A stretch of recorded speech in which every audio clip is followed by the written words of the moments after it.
Assalamualaikum warahmatullahi wabarakatuh. Bertemu lagi bersama saya Justinus Wibowo dalam pembelajaran Bahasa Indonesia untuk kelas 12. Kali ini kita akan belajar dalam bab 3, yaitu memahami isu terkini lewat editorial. Pada bagian A kita akan membahas tentang mengidentifikasi informasi penting dalam teks editorial.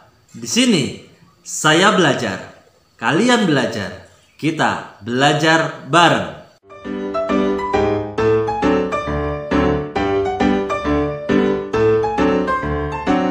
Mari kita ingat kembali tugas-tugas yang lalu, yaitu kita diminta untuk menemukan nilai-nilai dalam kutipan cerpen Kemelut di Majapahit. Ada 5 nilai. Baiklah, kita mulai dari nilai budaya. Nilai budaya dapat kita temukan di paragraf pertama, yaitu dengan contoh seperti berikut ini. Setelah Raden Wijaya berhasil menjadi Raja Majapahit pertama bergelar Kertarajasa Jayawardana, beliau tidak melupakan jasa-jasa para senopati yang setia dan banyak membantunya semenjak dahulu itu, membagi-bagikan pangkat kepada mereka. Di sini, nilai budayanya adalah budaya Jawa yang tidak melupakan jasa orang yang telah membantu keberhasilan. Nilai selanjutnya adalah nilai moral. Dapat kita temukan di paragraf ke-7. Contohnya seperti ini. Tirtawati juga memperingatkan karena melempar nasi ke atas lantai seperti itu penghinaan terhadap Dewi Sri dan dapat menjadi kualat. Nilai moralnya adalah kita tidak boleh tidak menghormati pada makanan karena bisa kualat. Kemudian nilai yang ketiga yang dapat kita temukan adalah nilai sosial. Nilai sosial dapat ditemukan di paragraf ke-8. Di dalam kemarahan dan kekecewaan, Adipati Ronggolawe masih ingat untuk menghaturkan sembahnya. Tetapi setelah semua salam tata susila ini selesai, serta-merta Ronggolawe menyembah dan berkata dengan suara lantang. Nah, di sini nilai sosial yang dapat kita temukan adalah menghaturkan sembah adalah kewajiban ketika menghadap kepada raja.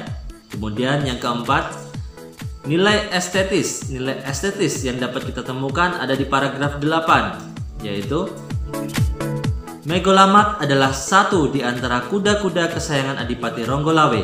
Seekor kuda yang amat indah dan kuat, warna bulunya abu-abu muda. Di sini nilai estetisnya adalah keindahan seekor kuda yang bernama Megolamat.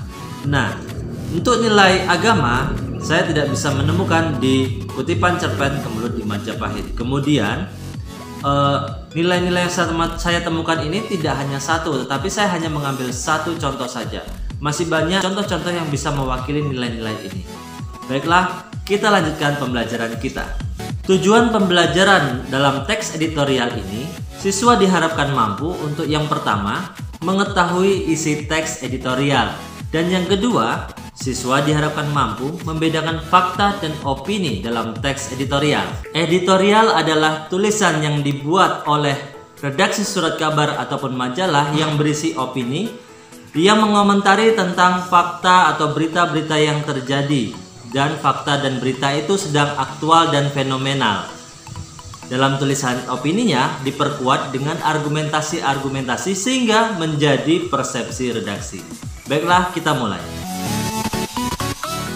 Permasalahan yang dibahas dalam teks editorial adalah permasalahan yang berkaitan dengan peristiwa, berita yang sedang hangat dibicarakan atau aktual, kemudian sifatnya fenomenal dan kontroversial. Di dalamnya terkandung fakta peristiwa sebagai bahan berita. Aktual artinya hangat terjadi, fenomenal itu adalah peristiwa yang tidak pernah terjadi sebelumnya, baru saja terjadi, dan kontroversial menimbulkan pro dan kontra di masyarakat. Dan ada fakta peristiwa di dalamnya.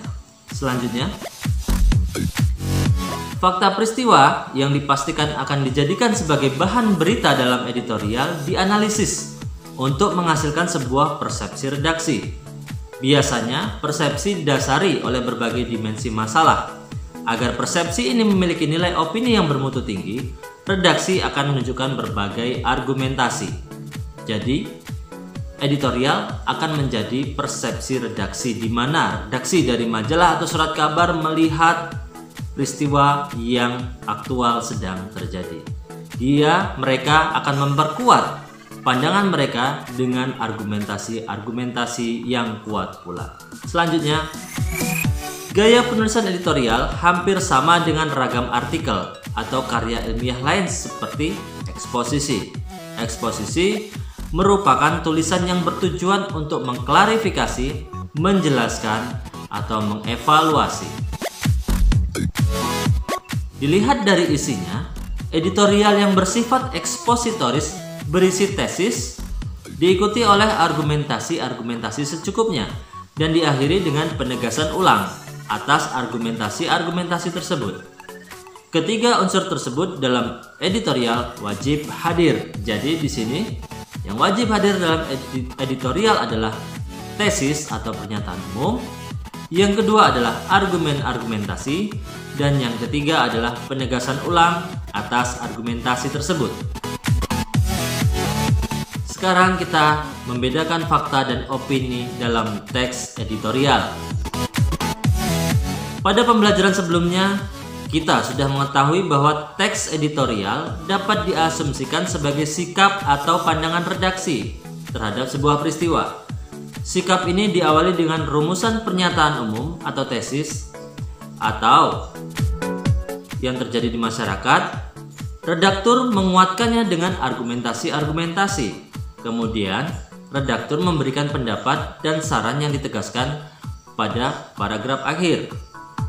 Artinya, di dalam teks editorial yang akan selalu terdapat fakta dan opini. Selanjutnya, fakta dulu kita bicarakan. Fakta adalah hal, keadaan, peristiwa yang merupakan kenyataan atau sesuatu yang benar-benar terjadi. Dengan kata lain, fakta merupakan potret tentang keadaan atau peristiwa. Oleh karena itu, fakta sulit terbantahkan karena dapat dilihat dan didengar atau diketahui oleh banyak pihak. Namun fakta bisa saja berubah jika ditemukan fakta baru yang lebih jelas dan lebih akurat. Contoh kalimat fakta. A. Pertamina menaikkan harga LPG tabung 12 kg lebih dari 50%. B. Akibatnya sampai di tingkat konsumen harganya menjadi Rp125.000 hingga Rp130.000. C. Bahkan di lokasi yang relatif jauh dari pangkalan mencapai Rp150.000 dan Rp200.000. Contoh fakta ini diambil dari editorial yang dibuat pada tahun 2014 ketika terjadi pergantian kekuasaan presiden di Indonesia. Sebelum pelantikan, harga-harga BBM dinaikkan. Kemudian selanjutnya, selain menyajikan fakta, teks editorial juga dilengkapi dengan opini atau tanggapan redaksi. Jadi ada fakta yang ditanggapi oleh redaksi berupa opini untuk mendukung pandangan atau sikapnya terhadap peristiwa yang sedang dibahas.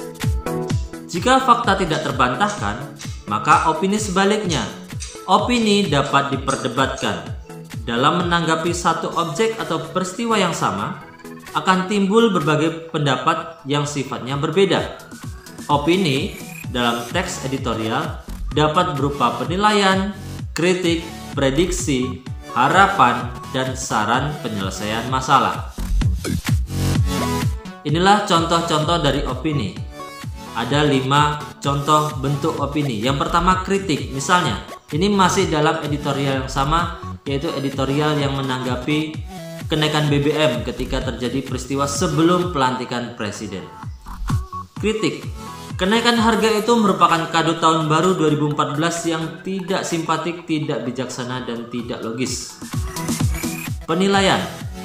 Pertamina tidak bisa semata-mata menjadikan harga pasar dunia sebagai kiblat dalam membuat keputusan, sebab di sisi lain perusahaan memperoleh keuntungan besar atas hasil tambang minyak dan gas yang dieksploitasi dari perut bumi Indonesia. Penilaian masyarakat atau penilaian redaksi kepada Pertamina. Kemudian prediksi. Redaksi menduga bahwa pengakuan pemerintah yang tidak mengetahui rencana kenaikan harga LPG hingga 50% itu tidak benar. Redaksi memprediksi bahwa pemerintah berbohong. Kemudian harapan. Pemerintah seharusnya menggunakan keuntungan besar dari hasil tambang minyak dan gas untuk sebesar-besar kemakmuran dan kesejahteraan rakyat. Harapan pemerintah melaksanakan amanat undang-undang. Kemudian saran. Caranya dengan mengambil atau menyisihkan sepersekian persen keuntungan untuk menyubsidi kebutuhan bahan bakar kalangan masyarakat menengah ke bawah. Saran dari redaksi untuk masyarakat ke bawah, menengah untuk disubsidi. Selanjutnya, tugas mandiri. Sekarang, silakan kalian buka buku paket bahasa Indonesia halaman 99, buku paket kelas 12, yaitu yang berjudul editorialnya berjudul Pengangguran Makin Bertambah. Tugasnya adalah silahkan kalian temukan fakta dan opininya. Baiklah. Terima kasih dan sampai jumpa pada bagian B, yaitu menyeleksi ragam informasi sebagai bahan teks editorial. Jangan lupa subscribe dan bunyikan lonceng notifikasinya supaya kalian mendapatkan pemberitahuan jika ada video terbaru. Dan jangan lupa beri like sebanyak-banyaknya, karena like yang kalian berikan akan membakar semangat kami untuk lebih semangat membuat video pembelajaran yang lain. Terima kasih. Wassalamualaikum warahmatullahi wabarakatuh.